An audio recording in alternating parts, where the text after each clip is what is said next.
Hey, Ellie.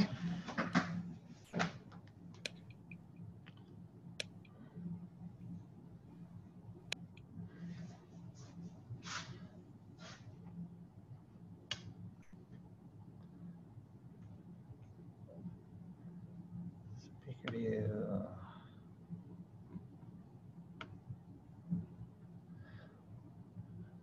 There's Maggie.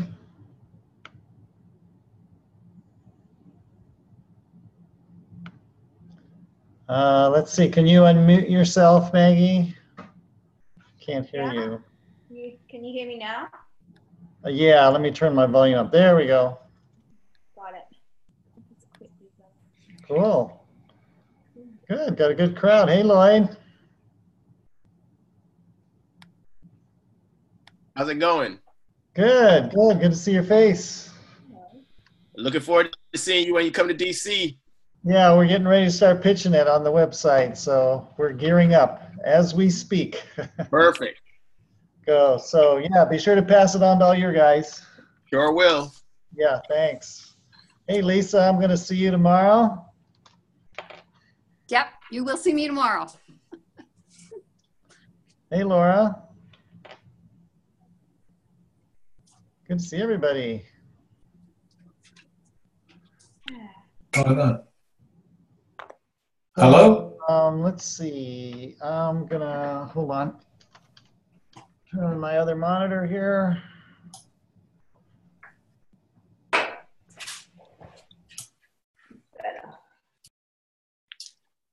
Hey, John, I can't see you, but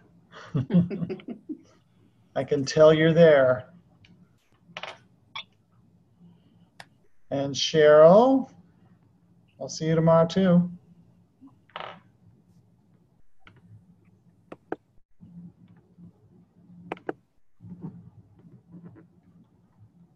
Okay, we're going to give everybody a couple of minutes to get here, and then I'm going to have Maggie start with her presentation. And then after Maggie's presentation, I'm going to just talk with you guys about our new website. Has anybody seen it? 2 thumbs up. Good. You guys can unmute yourself till we start. It sounds like I'm just talking to myself.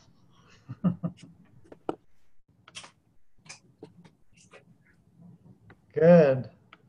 So have any of you gone to the website? Yeah. Good.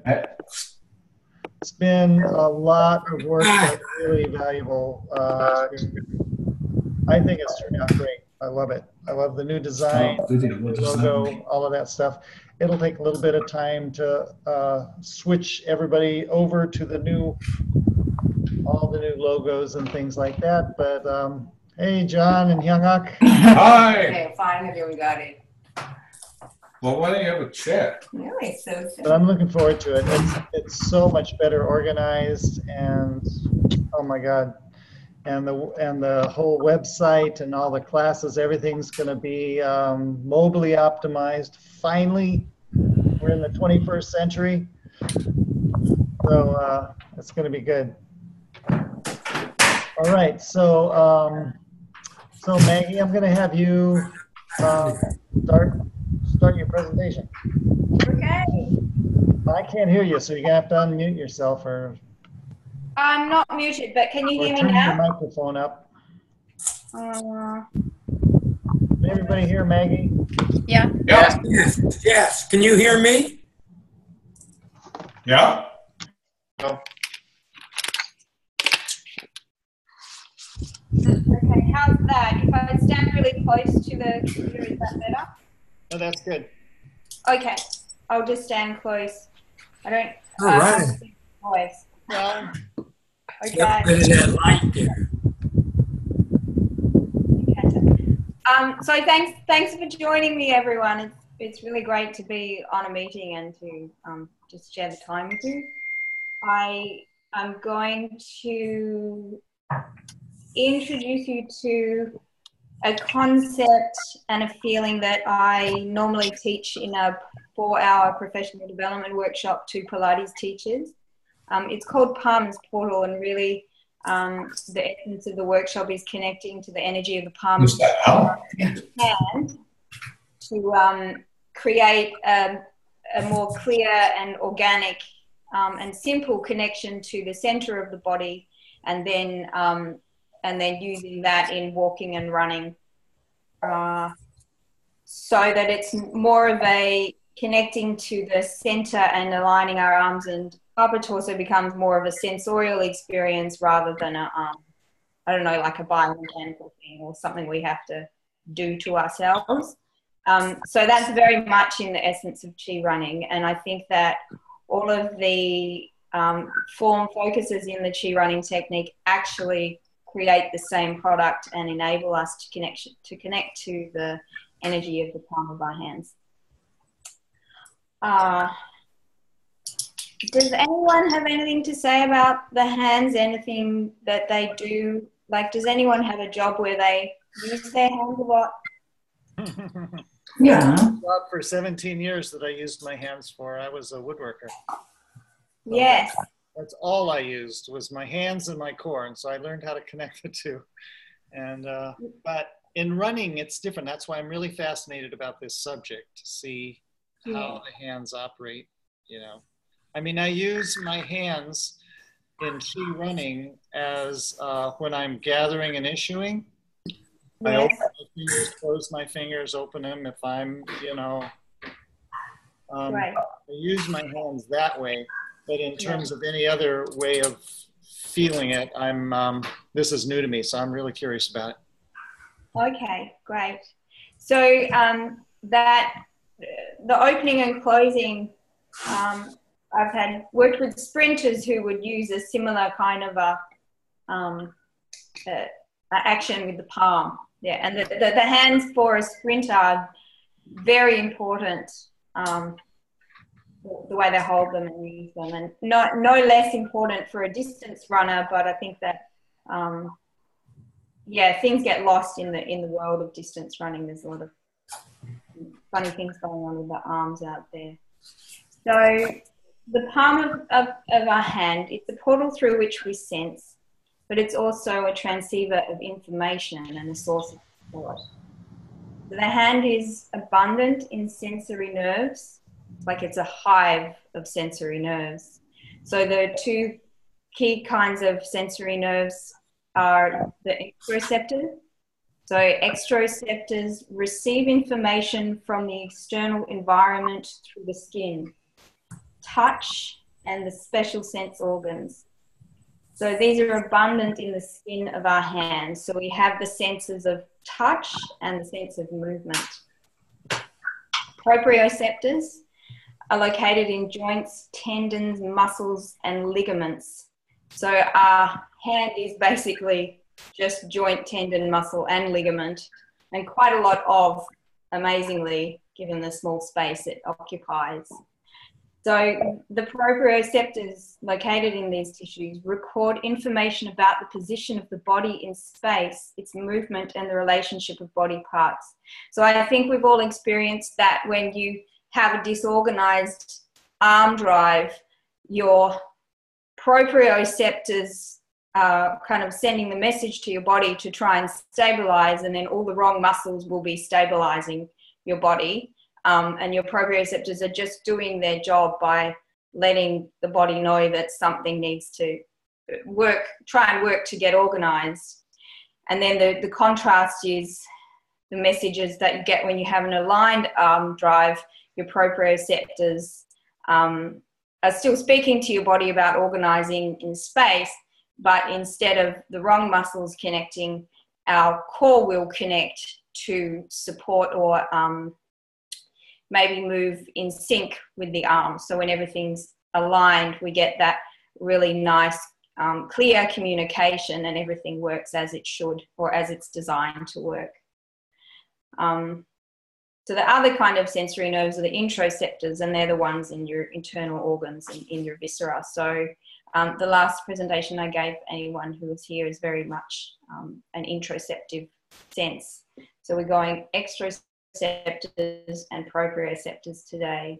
So the aliveness of the proprioceptors and exteroceptors in our palms allows us to navigate our body through space, providing optimal support to our breath and to our vital organs. So I've got some pictures just of the anatomy of the hand. Here we go.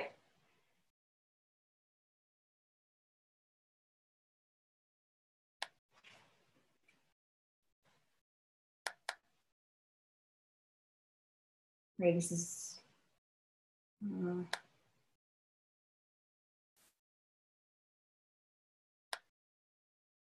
okay. Can everyone see that? You need to go, I think, down to the you're viewing main screen. I think there's a. Do you have a monitor you're showing these up on? Because sometimes on screen share it has you check the monitor and then hit share. Okay, so I've just opened it on my desktop. Yeah, so go back one step and then click the picture of your desktop and then hit share and it should show your desktop. So there's desktop 1. Yeah, whichever one looks like your desktop that you want to show, the desktop that's actually working these little pictures.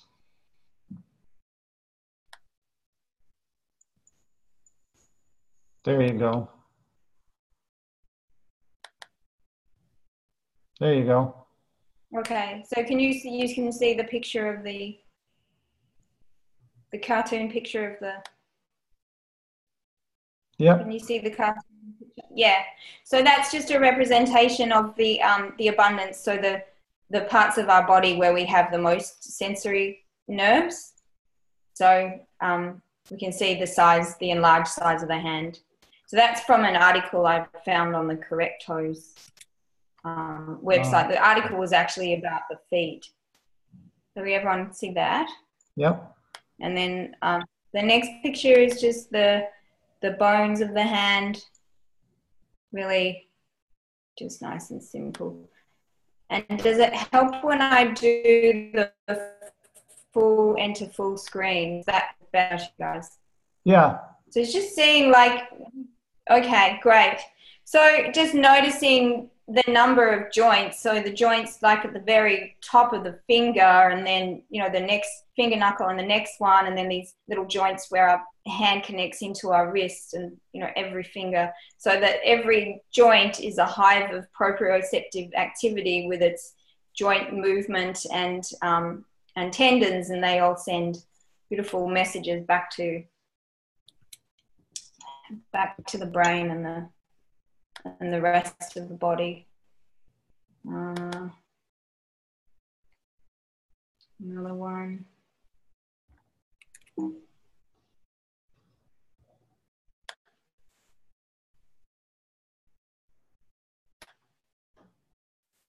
They're some of the muscles of the hand, quite a lot of muscles, and then there's a few of the blood, the arteries and veins in there as well. It's just layers and layers of tissue. And one more with the ligaments. This is not going this way. These are just from Netter's Anatomy, which is a really nice book that's basically an anatomy picture book. So just again, the joints, and then looking at the finger there and the way it articulates, really incredible. So, you know, Danny, in your time as a woodworker, I gather you would have really used the full articulation of all of your fingers in doing delicate work. So then we can just do a really little exercise. So it's called, in Pilates, we call it Clara's castanets. And the exercise is, if you can do it with me, if you take one finger at a time and put it into the center of your palm. So it's just feeling the articulation. So you would go from your thumb to the center and back again, your next finger into the center and back again, and trying to move the fingers singularly. And you can see I'm not quite a master of it just yet. And then, yeah, that's right, finger into the center. Yeah, and then finger, good, and into the center. And then we go back the other way. So 5, yep, and 4, good.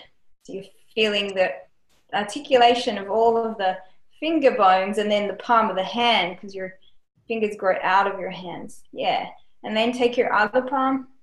Yeah. And then you find in your brain or in your mind the center of your palm. Yeah. And then thumb into center. And then pointer finger into center. Yeah. Next finger into center. Good. Feeling the tips and all of those joints moving. Yep. And then we're coming back down to the little finger. Yeah. And moving back in the other direction. So baby finger. And then 4th finger. 3rd. 2nd. Good. To the center. And then there. Yeah. Just a kind of a sense of the working of the joints and the mechanics of the hand. So we have a whole hand. We don't just have like fingers or thumbs, but you may have noticed that one digit could have been a bit weaker or less coordinated, and that will transfer into how you operate through your shoulder girdle. So a balanced connection to the hand will give you a balanced connection to your shoulder girdle. And I see this like very clearly when I teach Pilates, because people have their hands on the equipment and they're under load. So if that alignment is not right, it's very clear how the force is transferring through the body. And it's no less important when we run, the way we align our palms. And we do, and there's the cue, the arms, we catch the butterfly and hold lightly. So that would be that, yeah. So then how the shoulder works also, how the shoulder works. So when we have an arm swing, I always tell people have your palms facing each other so that when you're swinging your arm, so you don't want them down, you don't want them up, you know. Does that also go along with what you're talking about? Yes, yeah. So that, but there are exercises in Pilates where we do go the other way, but it's about that, yeah, it corresponds to that. So the palm, the forearm and the upper arm have their alignment, which is guided by the palm. So does that make sense? We have the counter rhythm of forearm on the upper arm. Yeah. So I'd say it's the palms facing inwards along with the pyramid to give the external rotation of the upper arm plus the internal rotation of the lower arm. Yeah. And I think that's why it's a real struggle for a lot of clients with the tension in their forearms for them to get their chest open and their palms in.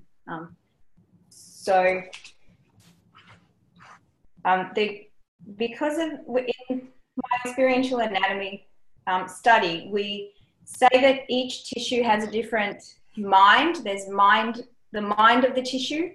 So the joints, tendons, and ligaments, the mind of those tissues are receptive, sensitive, articulate, and responsive. So that would be the mind of the hand: receptive, articulate, responsive. So we'll kind of get into that, the energy of that. And so I guess another little thing we can do to tune into the palm of the hand is just think about different qualities of touch. So if we catch a butterfly, we want to be quite gentle. If you imagine you're holding your butterfly, so actually do it like hold your hand like you're holding the butterfly. And then what you could do is imagine you've got that, where when they do the doctors do the blood pressure test and they pump up that thing. Yeah. You could use that. Yeah. Do that with your palms, just like so it's like not a tense thing, but more of like a muscular squishing action. So just the different qualities of touch. And then if you had a piece of paper or something handy, you could pick that up and scrunch it up. So if you kind of get the paper in your hand, or imagine that, and or kneading dough. If someone's a gardener or you digging dirt or kneading dough, just choose the thing that resonates with you. And then those actions may give you more of a kind of I guess more of the quality of, more of the soft muscular quality of the movement of the hands, just to help our brain connect with that place at the end of the palm is where I'm going. Not so much that we need to move like that when we run, but we want to be alive, have our brain alive to our palms. So things like using your hands intricately for your work, or gardening, or doing Pilates or yoga, whatever you do, or chi running, which is a great space. Yeah. So touch and movement, the two things we have, two senses we use through our hands, are our most dominant senses, and they're the first of our senses to develop in utero. So they are our most dominant and our oldest senses. So great, we're strong in that. So in chi running, we touch our own palms, and we also move them through space. So let's have a small virtual running experience to see what happens when we place our attention on the receptivity and the intelligence of the palm of our hands. So just want you to stand or sit in alignment. It's probably easier if you stand. Yeah.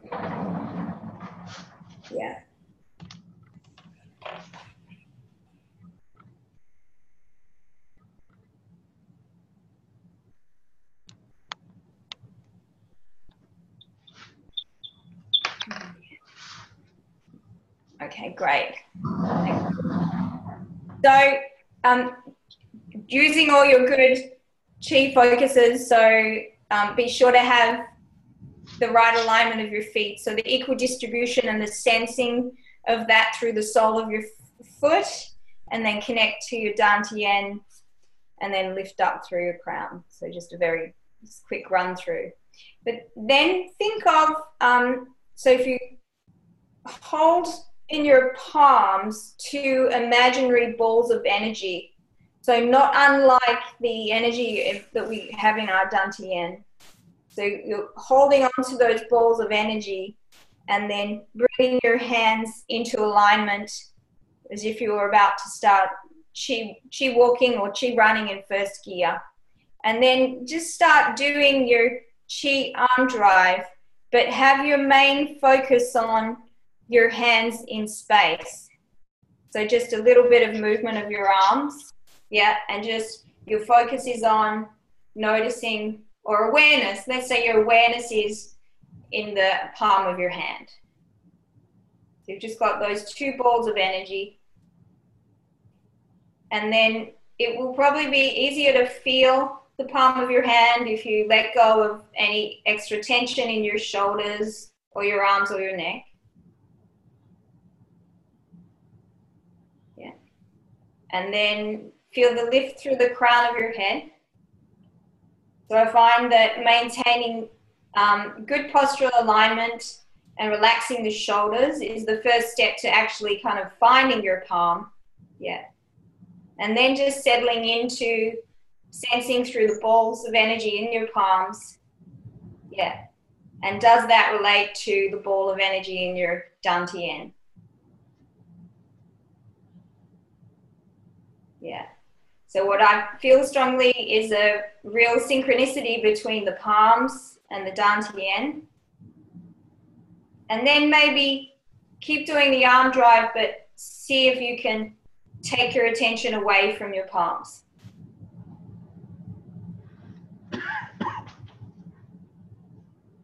So letting go of that awareness, maybe just going to Yi Chi instead, just looking straight ahead. Yeah.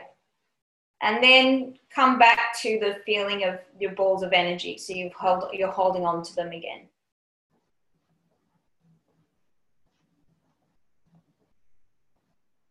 Good. Yeah. And then letting go of the balls of energy. So they've gone and your palms are just loose. And then holding on to the balls of energy again.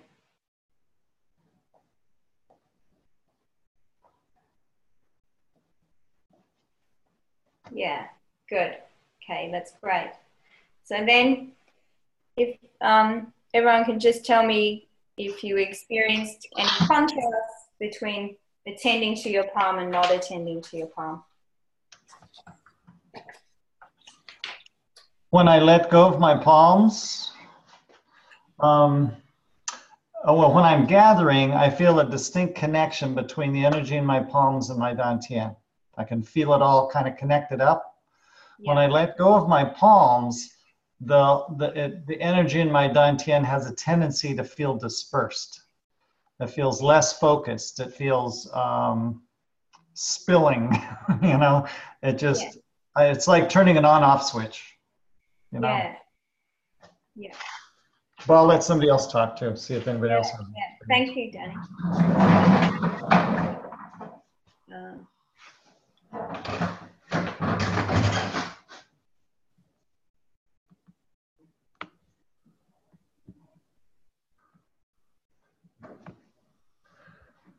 Good. Does anybody else feel anything? Speak up.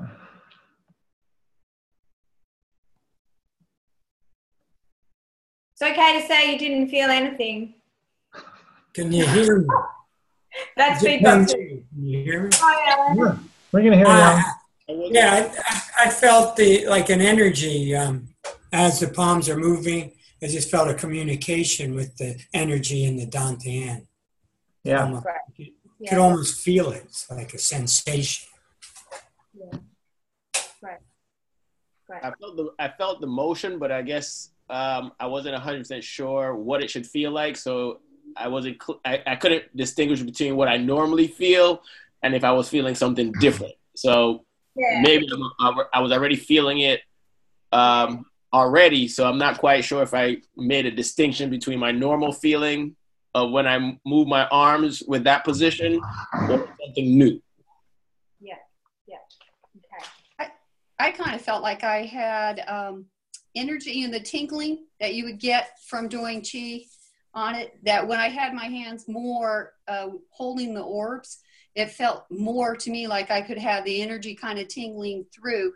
And like Danny experienced also, when I let go of that and went back just to the dantian, it kind of felt like it decreased the sense of it. I don't know if that's the right word, but not as intense as when the three were working together. Yeah. That's similar to Danny gathering and issuing. Yeah. Yeah. Great. So then, go. I don't know if you guys can you guys hear me? Because I Yeah. can't. Okay, Yeah. good. Because I can't see my video and I can't, so I don't even know if I'm there. Oh, But it must be because I can hear you. we can see your video fine. Oh, well, that's good. Have I picked my nose recently? No, I'm just kidding. So you know what I noticed, Maggie, is just a feeling of fullness in my hands. And so what it to me was another way to focus on something different in my body. So I'm interested in trying it when I go for a run and really see how it impacts my my focus as I run. And rather than just standing here and moving, but I think it's a very interesting fullness I feel in my hands that I want to look at in my next run. So thank you. Yeah. Great. Yeah.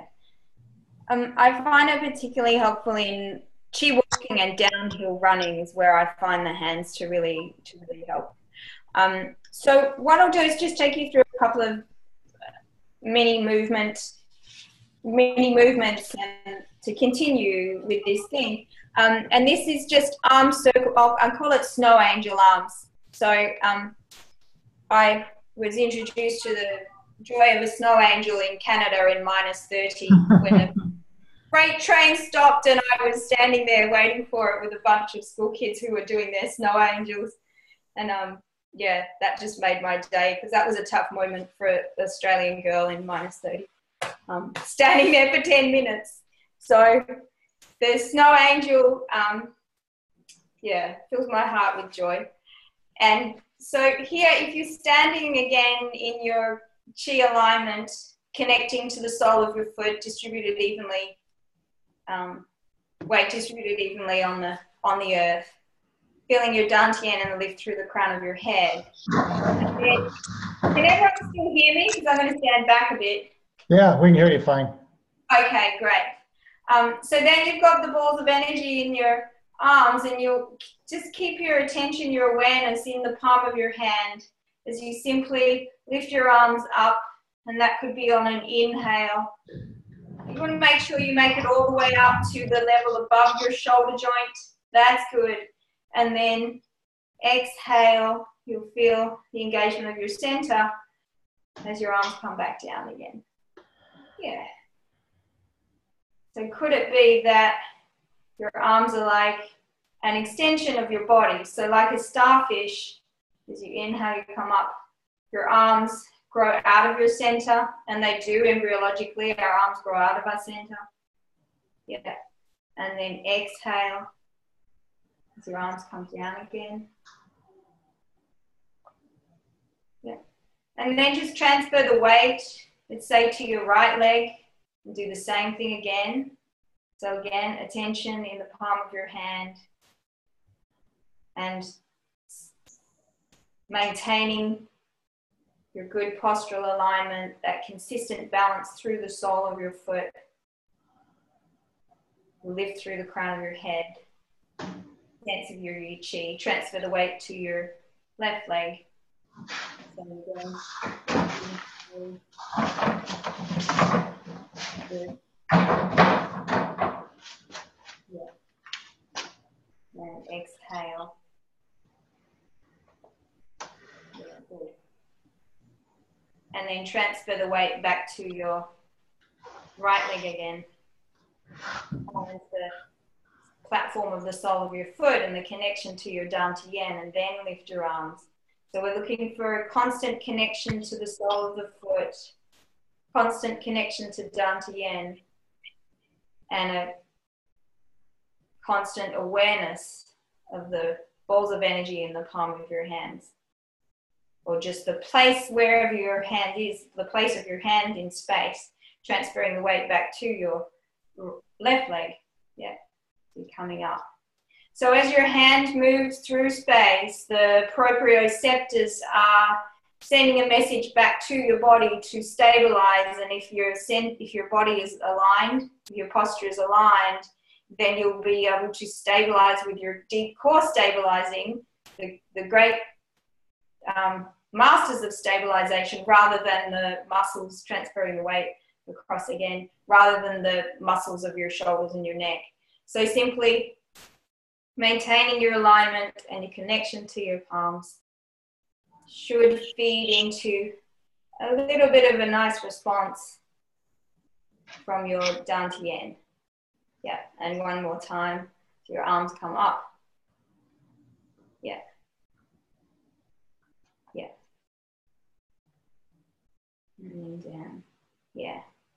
Come back to two legs and just do one more. So now you will, if you need a little more force in it, you could imagine that you're picking up gravity with your palms. So you've got to lift up gravity, and then the fulcrum for that lift is deep down in your center. So you've picked up gravity, and then you've put it in your belly, and then you're going to kind of be supported in the thickness of gravity as you come down. So the control comes from your center. The movement comes from your arm. Yeah, good. Okay. And then I had a couple more pictures. If you want to keep moving, go for it.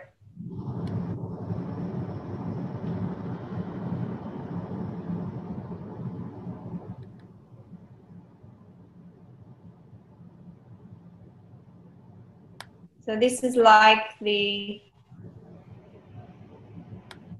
palm of your hand is like this little transceiver. It's got all these fine receptive elements. And another picture I love is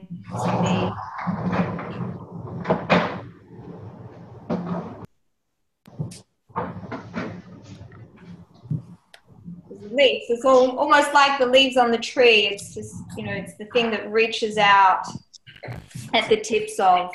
So that sense of lifting and opening that we can get through the reach of the arm.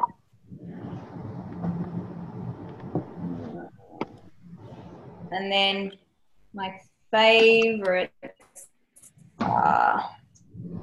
So we have the starfish, and not unlike the starfish, is our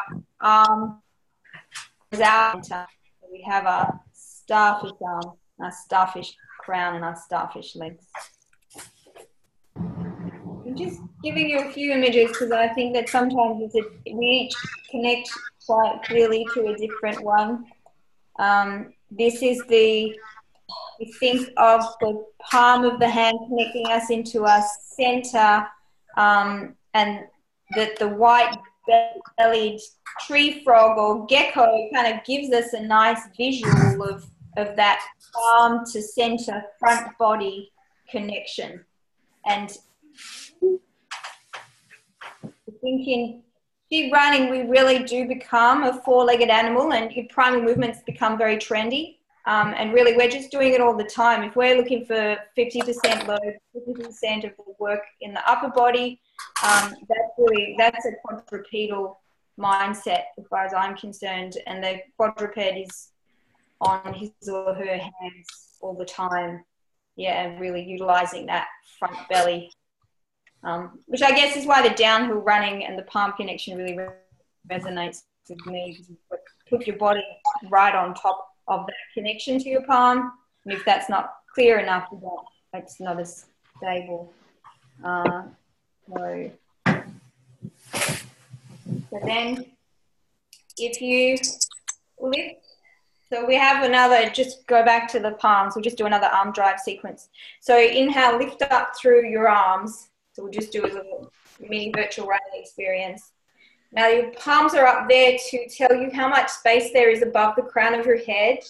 I want you to imagine the energetic reach of the crown of your head is going to take the place of the physical reach of your palms, so that your palms can come down, but you don't have to give up all that lift and suspension that they just gave you through your upper body. And then you hold on to your balls of energy and you start your virtual running experience again. Yeah, you're just holding. Yeah. So bending your arms. Yeah. Yeah. Holding. Great. Okay. So keep that sense, like imagine what it felt like to have your arms up above the crown of your head. Hopefully from just being aware of your arms and doing the snow angel, you feel a little bit more connected proprioceptively to the palm of your hand. And then you could be in your first gear here, so nice small arms. And then take it up, imagine you're doing second gear. So second gear arm drive. Yeah. And then see if you can maintain the connection nice and clear as you go to third gear. You might have to just lose a little bit more tension from the shoulders, be a little bit more connected to the power of your core and the platform of the sole of your foot. Yeah. And then imagine from third gear that you're going to run down a hill. And when you're going to run down a hill, could you feel more like the white-bellied lizard or a four-legged animal, in that you're actually leaning your body onto the connection, the neurological connection of the palm of your hand. So I call your palms a neurological safety net, in that your brain will know where the edge of your field is. And I'll get to that. Yeah. And then just come back to your first gear. Yeah. And then just let your arms go. So there's you might have heard of it. It's called, the field that we operate within is called your kinesphere. So when we're in utero, we have the womb and we're in the embryo. And then we come out of the embryo, and then we have to define the space that we operate in. So you see that really beautifully when you see people do Tai Chi, is that it's the place where, so the kinesphere, it's a term that comes out of Lei-Ban method and the field of dance and choreography. The notion of the kinesphere was created by Rudolf Laban to define the sphere around the body whose periphery can be reached by easily extended limbs without stepping away from that place, which is the point of support when standing on one foot. So, quite simply put, I'd say it's the space that you can move within, and it's going to change depending on what you're doing. Staying connected to one foot and stand and connected to your center. So that one-legged snow angel. You see the kinesphere is quite wide. We can move our arm quite wide when we're standing still on one leg. But when we're running, it's going to be reduced, I feel, like, because we're going full out in the forward direction. So the kinesphere has to stop at that place where our arms and our feet stop, which is not ahead of our center. So the kinesphere is kind of, to me, the front part of it is the front wall where our arm drive is supposed to stop here. And the connection to the palm and the dantian, I guess, provides us with that neurological and proprioceptive wall so that we can be held within that somehow. Does that make sense to you, Danny? Yeah, it makes sense. It's interesting because my Tai Chi teacher has a way of expanding his kinesphere to envelop his opponent. Wow. And it's very powerful, and he can knock his opponent off balance before he even touches him. Wow. And so in somebody who really practices this energy field, they can actually work at not just having it be their container, but having it be their issuing mechanism. Wow. Yeah. Yeah. Very well. Yeah. And how is that spelled, please? How is it spelled? Kinesphere? Yes, please. Kinesphere.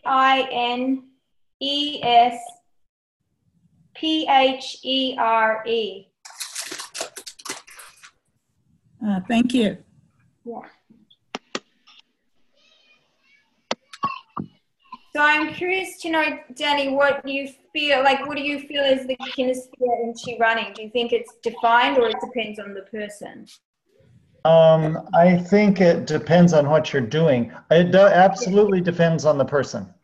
Depends on your ability to sense and feel and direct your chi, you know, because that's what this energy in your palms is. And that whole sense of proprioception is relative to, like I was saying, your energy field. And so, you know, when I'm first teaching people where their dantian is, I have it inside of their body, you know, 3 inches in, just below their belly button. And that's just the seed. That's just a tiny little location for them to find. And, but as you get, like you were saying, like when I was doing this thing with the palms and putting them over the top of my head, and then leaving the sense up there and dropping my arms, I could imagine, and at times I have, really using this energy field to be much larger than me, but also, for instance, if I want to run really lightly on my feet, I'll focus my energy field above the crown of my head, like where my palms were when I was reaching up. So I will have it that high. I could even have it higher, but it allows me to float more easily along the ground, you know, just touch more lightly. When you were talking about going downhill, that was interesting because I could imagine using this energy to go uphill because I'm issuing and I'm feeling this energy in my hands and I'm connecting with my dantian and that's driving my legs and that whole thing's going on. But when I thought about going downhill and really feeling this energy in my palms when I'm running downhill, I totally understood what you meant by it throwing you into that body sense of being a four-legged animal. Because even though my hands aren't touching the ground, proprioceptively, my hands and my palms are my forefeet, and they're there for stability. It goes beyond just my 2 legs for balance, you know? And so then that's why I love running downhill.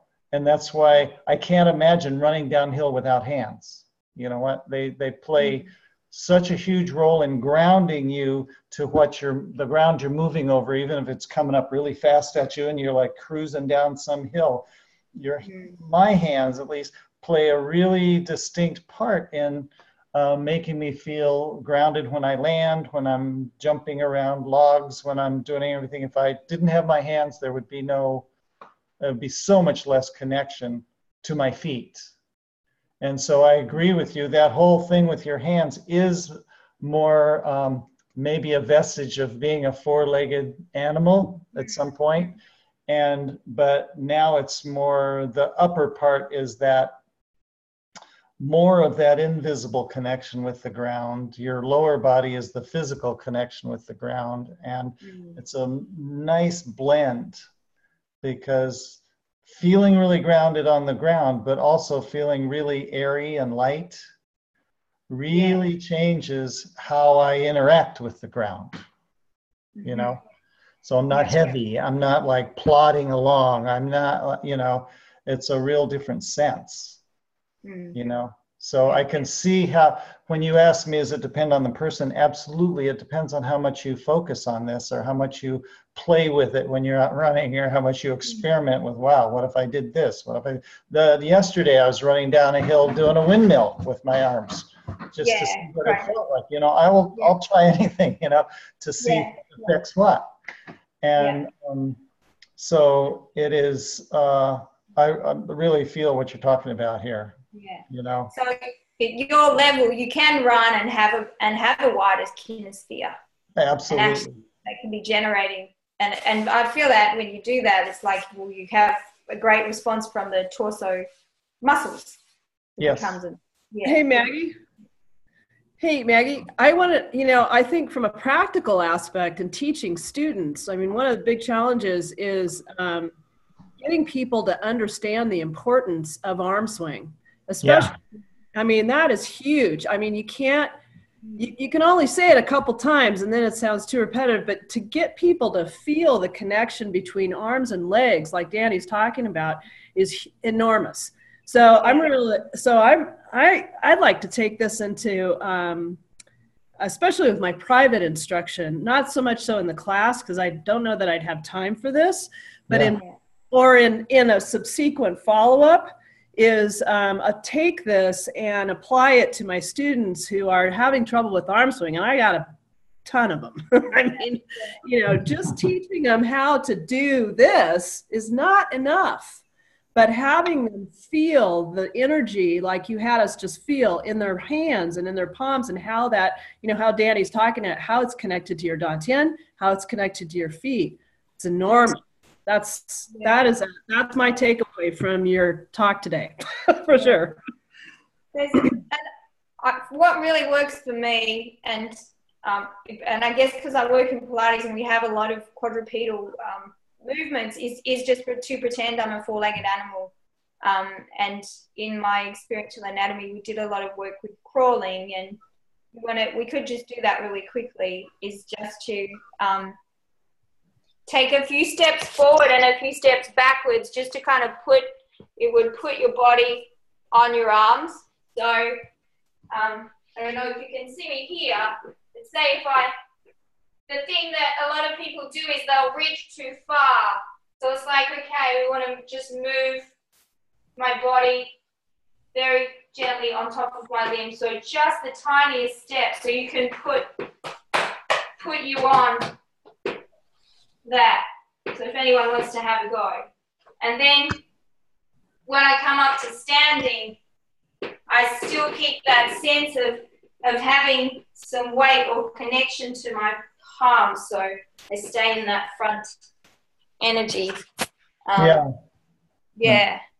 When you showed that picture of that lizard, whatever, that pink lizard, it reminded me of Gray Cause doing his original strength thing at a workshop at Kripalu that I taught. And he was crawling around the ground like a lizard, and Gray looked like that lizard too. He's got a bald head, this kind of lizard Thanks.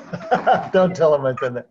But it's really effective because I was trying to show somebody the other day, you know, the whole, because their arms and legs were all off, you know, they were out of timing because they were in their head, right? Yeah. They were trying to swing their arms.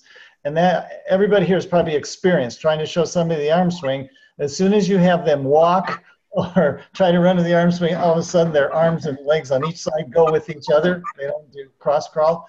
And how to break them from that. And so he said, well, just have them get down and crawl on their all fours, you know, and that resets their brain to where it starts working right again. And so, yeah, I like that one on all fours. That's great. Yeah. Well, it's great core strengthening exercise while you're at it. Yeah, it's beautiful. And it's quite visceral, like, you know, little body, deep body massage almost, the way. Yeah. Pause. Yeah, I'm always up for a crawl. Yeah. Well, yeah, I guess that's probably a good place to pause, and I'm just so thrilled to have the opportunity to share this and for you all to be so, it says engaged, interested, and Danny, thank you for sharing your wisdom. It's really. Oh, you're welcome. I'm glad you brought this up because, you know, it's always, that's why it's really nice to have, you know, have all of you. Eventually, I want to have every instructor do one of these presentations because what it does is it makes you actually think about, now, what do you have that you've tried out with either relative to chi running or something that's close to it or walking that you have to offer that other people might not have thought about yet. You know, and that's why I really appreciate you jumping in on this, Maggie, and just taking your shoes off and diving right in. And but that's hopefully why I wanted to start this series, to have everybody sign up to do what they do. Lloyd's going to be presenting one on the triathletes, and he's coming up pretty soon. And so we're going to do all kinds of presentations, because what it does is we all find out that that whatever we do, the body is a body, and it's all of our emotions, all of our internal connections, all of our proprioception is all the same for everybody. We follow the same rules. And so if you follow one set of rules in one activity or sport, they've got to relate to the similar set of rules that you use your body for in another sport or in another activity. So, you know, that's perfectly proven in, you know, when Terry Laughlin and I got together and started talking about the similarities between TI and chi running. I mean, we just couldn't stop like talking. It was like so cool that both of us were actually speaking the exact same language. And so, and the same language happens with whatever you're doing. I mean, and take it way beyond just sports and physical activity. So we are all just trying to learn about this, this human body and this thing called human life and what it means and how does all this make sense, you know? So I think it's great, and I really appreciate your presentation, Maggie, and I'm definitely going to try this, and it's going to be a really different arm swing demonstration when I teach in Utah this weekend. Cheryl's nodding her head, and Lisa too. It's going to be fun. See what we can come up with. It'll be, I'm into it. It's really cool. I can't wait, Danny. I'm sure you're going to do something I've never seen before. I'm sure I'm going to do something I've never seen before. Yeah. Okay. Yeah, Maggie, that's awesome. Thanks, Danny. Thank you so much.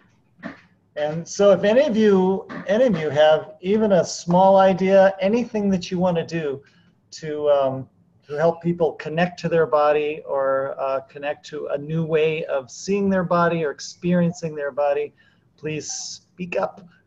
And it'll be great to have you, you know. Call Kelly. She's right there. You know, Danny, can I just say something about that? Because I noticed that I don't know how much response you guys have been getting from the instructor body about presenting. Yeah. But it might be good to do like a Survey Monkey or something, asking what the instructor body wants to hear about, because you have covered everything at some point in my career as a chi running instructor, about everything having to do, or much having to do, with exercise and exercise physiology and running and everything else. And I'm just wondering if somebody wants to highlight one of those topics, like take a hard look at what happens when you take an unfit body and make them fit. What happens to the body when you do that? That's where my expertise is. And I don't know if people have that kind of interest. It'll be online right after Lloyd. Okay. You walked right into that one, Cheryl. Well, Yes, Cheryl, if you're talking about that as a chi running instructor, I want to hear about it. Yeah, I want to hear about it because you're talking about it with your chi running wisdom. Yeah. Well, okay, I'm going to put somebody else on the spot then too, Stratansky. Okay. I mean, Okay. he has done some brilliant presentations to us in the past, and Right. he's another guy that could pick one topic and is very articulate on a lot of stuff. So, and Alan, here's another guy that could talk about, what does it mean to run 3 zillion New York marathons? Where is he at mentally right now? Just a topic like that. I mean, that's phenomenal. Danny, you're 60, whatever you are now, I won't say. But what does it mean to be an older athlete? You are confronting those issues. Every day. Yeah. So anyways, those are some of the things that I would be interested in hearing about. Yeah. I would be happy actually at some point to do a presentation on athletes and aging. Yes. How to cope with slowing down. Yeah, how to cope with slowing down. It's exactly. Maybe we can do a co-presentation or something. We'll work on it. Yeah. There you go. I like that. I like that a lot, because even at my young age compared to you all at 59, I am feeling it, man. I'll tell you what. Yeah, for sure. I can join you on that. Yeah. Yes. The differences between just running and triathlon. The older you get, the faster you get. So you're not slowing down when you get older. Yeah. That's really true, Lloyd. It's like I can still go as fast as I did 4, 5, 6 years ago. I just can't do it as often. Right. Yeah. And I can't do it without a car. I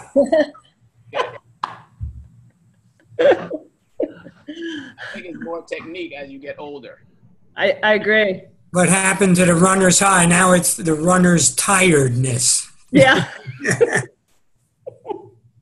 I'm starting to think, sometimes instead of high. Yeah, sometimes I feel like at times in the past, I could tell when I was overtraining. When you're overtrained, you feel tired no matter how hard you work and how good you're running and everything, but your muscles just don't feel like you've overdone something on long term. So it really shows up in a deeper way. That's what it feels like now, but I know I'm not overtrained. I guarantee it.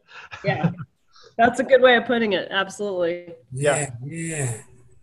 Yeah, you do have to pull into other things. Somebody mentioned the mental aspect because, Danny, I just ran my 37th Dipsy. Oh, wow. And it's incredible. I mean, years ago, I used to be able to run that damn course like twice as fast almost. And so now I've really got to tap into the mental aspect of it. Yes. Yeah. That's great, Hazel. Congratulations. Congratulations. That's quite a feat. It really is. If you guys have ever been over that Dipsy course, it ain't no... It's no walk in the park. Yeah, I read about it. It looked tough. And you didn't crash at all, Hazel? No. I'm impressed. That was my goal, to stay on my feet this year. Amen. Yeah. It's about how many steps, Hazel, up and down? You guys, this course is unbelievable. How many steps Well, is it it? starts off with 692. Steps. Stairs. And these are Yeah. not like a stair tread kind of thing, you know. There's one set of stairs, but some of them are logs and big rocks, and they've made stairs out of hollowed out redwoods. Yeah. It's definitely not an easy course. Yeah, it's really dangerous. Steep ravine is really dangerous now. Oh, yeah. Yeah. The only flat part of the whole course Is the is finish. 100 yards going to the finish line. When you can see the tape, you'll know you're on the flat part. Yikes. Yeah. Good job. Yeah, it's got like 1,400 feet of vertical gain in 7.1 miles. Yeah. Crazy. Okay, so let's see, what time is it? I'm looking at my clock. Oh, it's exactly 9, so you're hours up. But I want to take a little second to pitch our new website to you guys. Please, if you get a chance, try it out. One thing I would say is if you're going to pass it on to your clientele, which I certainly hope you do, get them to try it and play around on it. It's really fun to just navigate around. But have them wait until next Wednesday to be safe. Because we're working out at some bugs. I mean, it's launched, but we're still working out bugs, still trying to edit some of the main links. And if you guys see any links that don't work or some copy that looks a little funky or anything, please let us know. We'd love it. It's great to have a million eyes on this thing because our eyes are blurry from looking at it. But we are thrilled about it. It is so cool looking. Wait till you see it. It's hip and modern. We're finally in the 21st century. So I'm very thankful. All the hard work that the crew here has been doing, and we just had a team of really great developers to work with us. So try it out. If you pass it on to your friends, tell them next Wednesday it's going to be live and really ready to roll. Okay. Has anybody looked at it yet? No? I Yes. did. Nice. Yeah. Beautiful.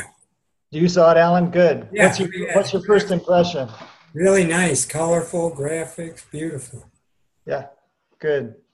So, easier to manage, to click through. oh yeah. Yeah. It's easy to navigate. It's actually fun. It's fun to do it instead of trying to figure out. You know? It's actually fun. Whoa. That means we were successful. So I'm glad about that. Yeah.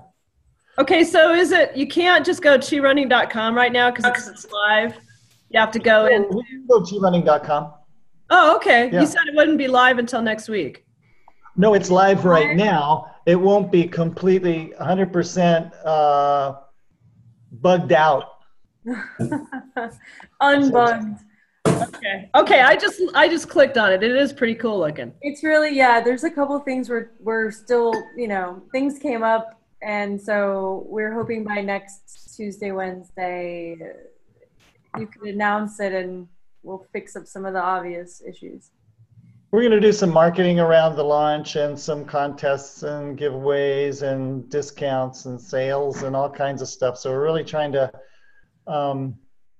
really give this a good launch to get us, just some good coverage on the search engines. That's the main thing. That's why we really rely on all you guys to pass it on to your clientele, have them like us, and so we can really get it to be a happening website both directions.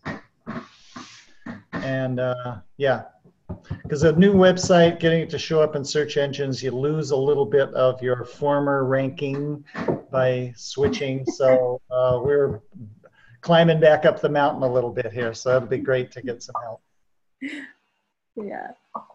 Keep that chi flowing. Well, guys, thanks a lot for showing up. And as always, we're going to send you guys a replay of the video. And I'll see Lisa and Cheryl tomorrow. Yay! Yeah, some fun. Yeah, it'll be good. What's tomorrow? What's happening? We're teaching a workshop Saturday in Salt Lake City. Wow. Yeah. Nice. Yeah, the Mormons won't know what hit them. What? Yeah. It's going to be 100 degrees. It is literally going to be 100 degrees. So hopefully we've got an air-conditioned gymnasium that we'll take advantage of if it gets too hot out. So. Well, have fun. Have a good one. Thanks, Alan. Thanks. Good to see all you guys. You too. Yeah, you Everybody too. take care. Thanks. Thank you, Maggie. Thanks, Maggie. Great presentation. Maggie, it was wonderful. Maggie. Really good job. Yeah, Yeah, good job, Maggie. Chi in the palms. Lots of fun. Yeah. Thank you. Bye, everyone. Thanks. Yeah. Thanks. Thanks, guys. Bye-bye. Bye.